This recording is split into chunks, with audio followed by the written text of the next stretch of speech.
What we found is, I think there's a difference between the kind of gaming stuff and this idea that people want to live experiences like they do in the real world in this virtual world. And what we learned in that second category, I see this in the Facebook demos and stuff like, oh, we're going to do a board meeting in world or whatever, is that doesn't make a lot of sense.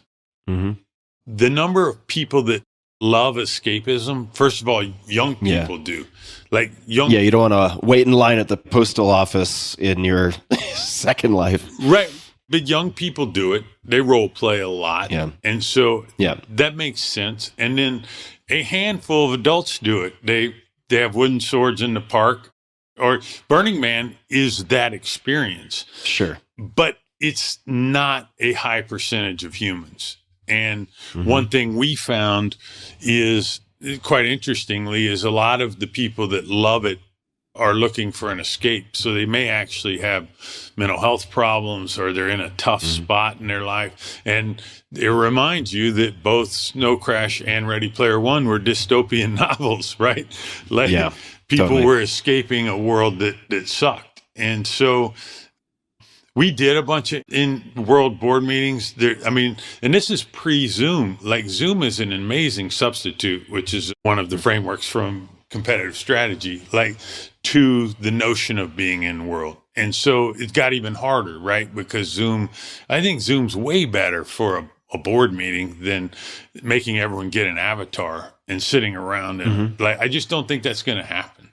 So it's a long answer, but I think the premise they have is wrong. I don't think this becomes the next platform, the next smartphone. I don't see that. So how do you reconcile that with the position that they're trading cheaply? I guess if that's just based on the math. I think Wall Street's on my side on this one. I think if they shut down the VR effort, not only will the profitability would soar because they're spending real money, like $5 to $10 billion a year, but I think the stock doubles. Yeah. Where would you suggest they redirect their resources if they were to hypothetically I won't even take cancel? credit for this because people are saying it all over Twitter. There's really good buzz on some of their AI tools. And the world's super excited about that.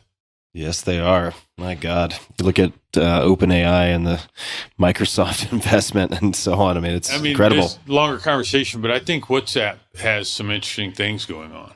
Could you give a teaser of what you mean? If you read about WhatsApp in India, it has a similar place in the world that Tencent with WeChat does in China.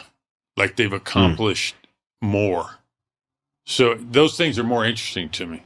Yeah, so I'm curious. I've had Mark Zuckerberg on the podcast, and he's a man of strong conviction. I'm curious, from your perspective, like 0 to 100%, where would you put the likelihood that he would ever can the VR efforts and redirect resources? It's funny. A lot of people love to discuss this, and there's a bias, like when you get pot committed. Maybe that's confirmation bias too. But like you if you've already bought something, you like it way more than sunk cost fallacy. Yeah, it's super hard. And he's had people telling him what I just said for 2 years now. So it's interesting because if you look at other big bets like that, I think the two most amazing are AWS and Android. Like, they were both kind of out of left field, not part of their core business, but super successful.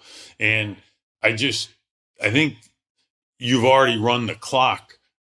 You've already spent way more than either of those did in the development of those things. And you just don't have the numbers. There was a thing going around Twitter that the year-over-year sales of headsets is down globally for the industry. Like, that's just, it's not happening.